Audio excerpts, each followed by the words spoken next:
Hey, I've got a memory stick now, so I can save a bit of space and upload some videos, or rather record some videos. I'll probably only be able to upload them later, but I do want to talk about the subjects now whilst they are on my mind. And I want to talk about issues that you wouldn't necessarily hear from other travelers in China, things that maybe could be useful for people to think about. Just, just things for people to think about if they're maybe thinking about coming out here. This is my second time in China. Um, I make a point of not going into huge details in the videos because I've dealt with trolls in the past, and sometimes trolls use it against you. So, I don't want to go into massive details about the school that I'm in, things like that, at least not in this video. Incidentally, I don't expect everyone to agree with me, of course, but I've been around YouTube long enough to know trolls and how they operate. They come on the channels they disagree with and they try to wear people down. I'm not going to engage with them, and if there's a big problem with that, I'll just block them. Simple as that. So I want to talk about what it's like to be in a single party state. Yeah, this is not something that you usually touch on. People tend to talk about food and culture, and those things are all very interesting. Um, and it's one of the reasons I came back here. There are genuinely many things I like about this country, but there are things that I can never be comfortable with. The subject I'm going to speak about is one of them. And just this evening, I've had a bit of a personal experience that really solidifies that point. It really, cements that point. Um, so earlier today, I put a status on my QQ, my Q zone. If you're not familiar, QQ is a Chinese social networking site. You can post messages and connect with friends and so on. Anyway, I put a post about there's many things I like about this country, but I don't like the fact, or I can never be comfortable with that fact that you can't openly criticize Communist Party and the government. Um, Now, I knew it was a little risky because even in English, it's still a Chinese networking site, and the internet is closely monitored here. But I reasoned that it was in English, and it's not like I've committed any crime. It's not like I've threatened anyone, or it's not like I'm teaching my students anything along those lines. I never talk about these subjects in class because we were told not to, and I'm not going to be stupid. But as far as I'm concerned, that's my Q zone, and you know, sometimes I need to express how I feel about things, so I did. Anyway, an acquaintance of mine, former acquaintance now I've blocked her, responded very defensively, and it started off relatively civil, but I knew where it was going. She was very defensive, she was very nationalistic, she wasn't really listening to what I was saying, she totally ignored the fact that I said there are things I like as well. And got a bit ugly, it got a bit into back and forth, and there were people, thankfully, who were standing up for me, or rather agreeing with my position, Chinese, I might say. And then she turned on them. One young friend of mine, she actually said his parents must be ashamed of him, and that just showed her true character. Um, but when the interesting point was her whole line was insisting that there is freedom of speech, that there is freedom to dissent. She even claimed that you can write something on the government website, which is nonsense. I don't know what she was talking about with that. But anyway, that was that. It was one thing that we had a difference of opinion, and there was no getting through to her. This is not someone who was thinking in a reasonable way. She just wasn't even attempting to see my point of view. She wasn't trying to get any form of balance whatsoever. That was one thing. But then the threats started coming. So after telling me that there is freedom to dissent, then she actually made veiled threats. What school are you in? You should be careful what you write. This sort of passive aggressive thing. And I could see where it was going. She wanted to find out what school I was in. to try and cause problems for me. Like, oh, you've got this foreign teacher and he's saying these things. Well, I'm not worried because number one, I've deleted the post reluctantly, but it's deleted. Number two, I have a very good working relationship with my Chinese colleagues, so I really can't see there being an issue with that. And number three, she's from another province, so I'd be surprised if she actually would go out of her way to do that. She's got limited information about me. We were acquaintances from work before. The details aren't important, but she doesn't know me that well. But the strength of her response, I can't say I was surprised by it. I was a little taken back by it because I wasn't necessarily expecting that. I mean, I wasn't expecting her to respond because I haven't heard from her for months, but there you go. Anyway, veiled threats. And so I sent her a message basically telling her that I'd let her have her point of view, but I wasn't going to tolerate threats, and then I blocked her. Now, whether she causes problems or not, I don't know. But this just proves a point that when people insist that there is freedom to dissent in this country, that is a very, very dubious claim. Now, I want to be very clear, China is not North Korea. So if you come here, it's not like, someone's watching your shoulder every 5 minutes. It's the vast majority of the time, life goes on as normal. I won't say it's a normal country. I don't think there's any such thing as a normal country. But you go shopping, you get on with your work, or you travel if you're a tourist.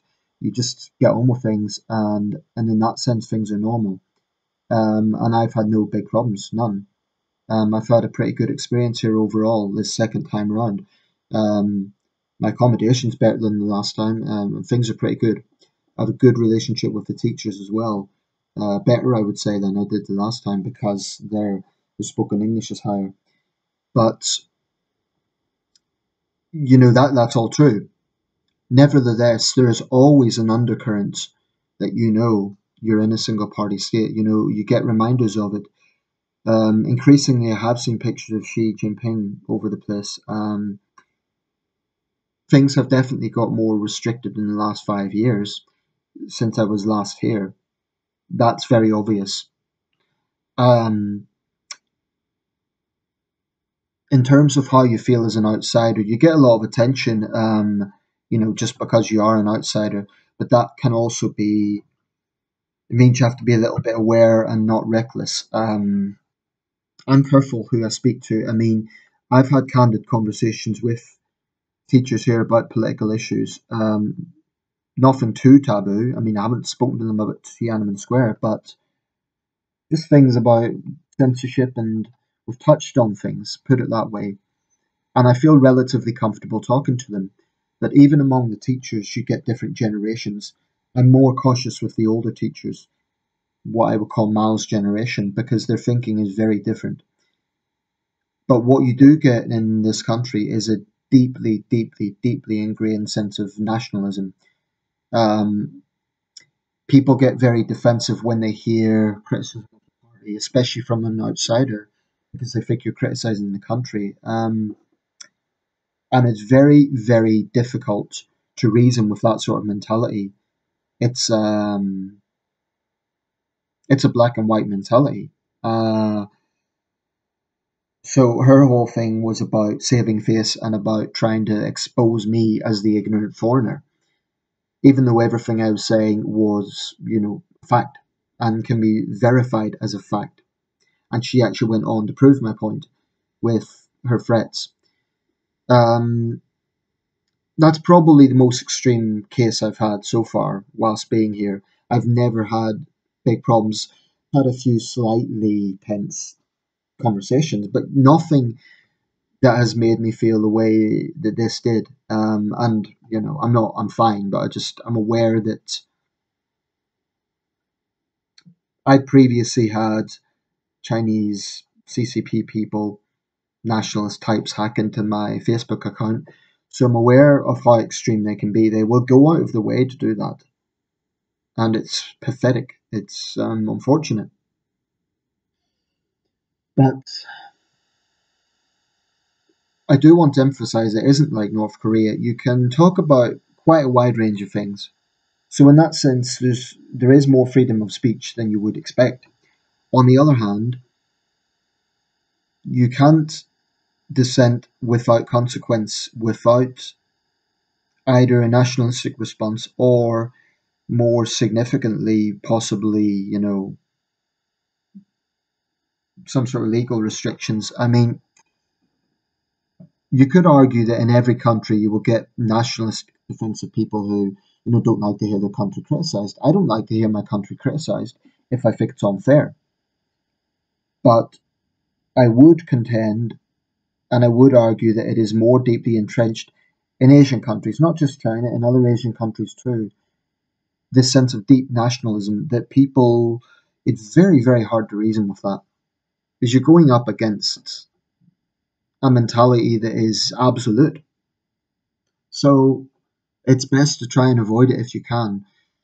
Um, but, I did draw a line with being threatened. I'm not going to tolerate that. So I sent her a message and then blocked her. I've deleted my status as a precaution, but that just proves my point. The fact that I have to do that as a precaution. That proves my point. I mean, you could say that there's taboo subjects in every country, right? So in Britain, I'm not going to go up to a stranger in the UK and say, "What do you think of Brexit?" Because they could have strong views that could be different from mine. And it's just, you wouldn't do that. You would get taboo subjects in every country. I mean, in America, the gun issue. I'm not going to go up to in some southern state and say, "Oh, what do you think of the Second Amendment?" Because it would bring about an awkward conversation. And it just, so you get that in every country, that's true. But I maintain that the consequences of speaking out in a single party state are far greater because you have that nationalistic defense on one hand, but you also have potential government consequences.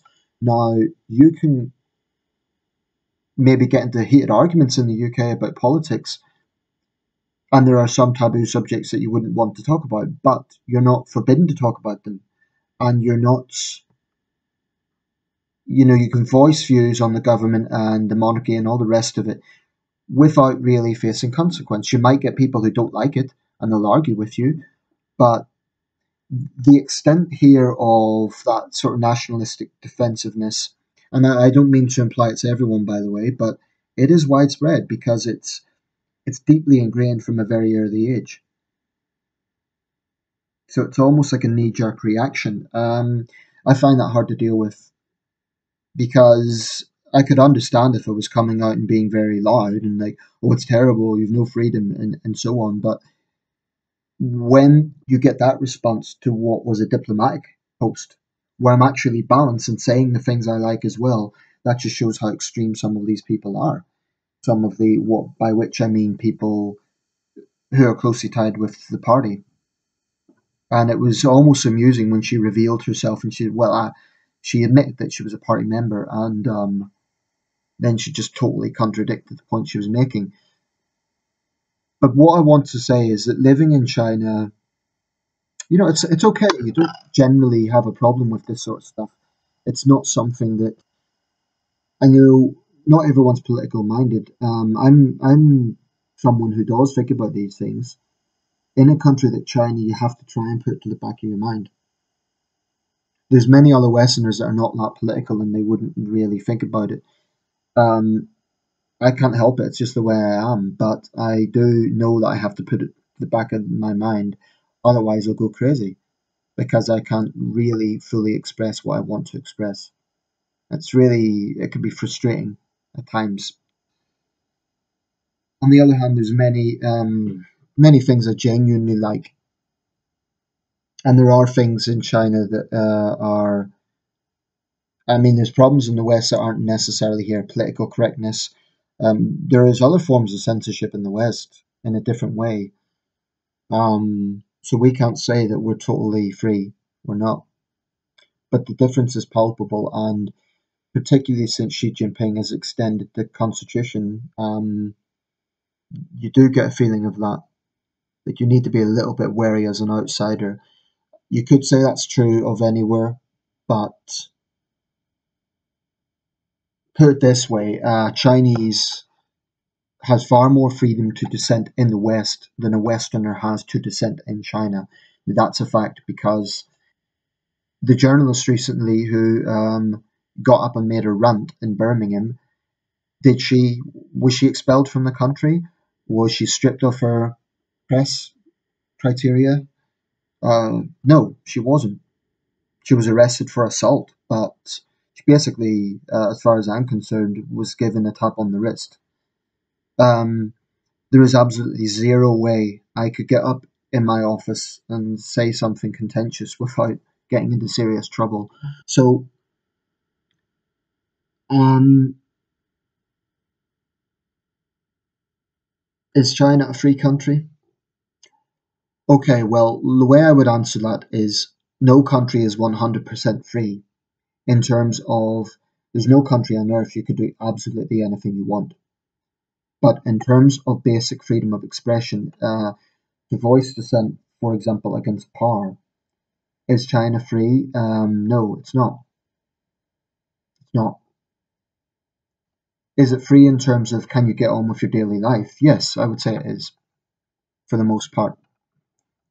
Um, and because most people don't think about it, then you can. It's easy to miss. You know, it's easy to think. Sometimes think you're just in any other country, but dig beneath the surface, and you'll see there's very heavy control in this country in many areas. The government has control over everything. The Communist Party. Um, I I have total contempt for their arrogance and their lack of tolerance. I've nothing but contempt for it. But I'm not reckless. Whilst I'm here, I'll obey their laws. I'll respect the customs. But this woman's attitude just really exposes a mentality that unfortunately is quite common in China. Few final words. I never generalize, so I don't want anyone to go away thinking that I'm saying everyone is nationalistic or everyone is a CCP stooge. Like I say, I've known many young Chinese who are open-minded, and I had one student say to me the other day he didn't like Xi Jinping. Now, that's a brave thing to say, especially in the current situation, but um, that's the way it is. I hope I don't have exchanges like that too much because it can weigh you down. You can overthink these things. But if you have any questions, if you're coming to China for a period of time and you're maybe wondering about this sort of thing, feel free to ask. And if you're Chinese and you think, oh, you're being defensive and you're thinking, oh, you're in my country, you should respect us. Well, I do actually. I obey the laws. I like the culture and I do respect the customs. But that's what you can't do is force people to agree with the system. You just can't do that anywhere. I mean, you can if it's a law, then you're forcing them. But hmm. So feel free to ask questions, and I hope this has been a useful insight. One last thing: China is a powerful country, but this is a weakness. Actually, it's an insecurity that the Communist Party has that they are so fragile and weak when it comes to outside criticism. And they're the archetypal bully on a very large scale. A bully is a weak person who lashes out, who tries to use aggression against those they don't like or don't agree with. That's what the Communist Party does, and it's despicable. Whatever good things they have done, lifting people out of poverty, um, their iron control is manifested by this sort of behavior, and it's disgusting. I think. Personified by people like her. I'll leave it there. Feel free to ask questions.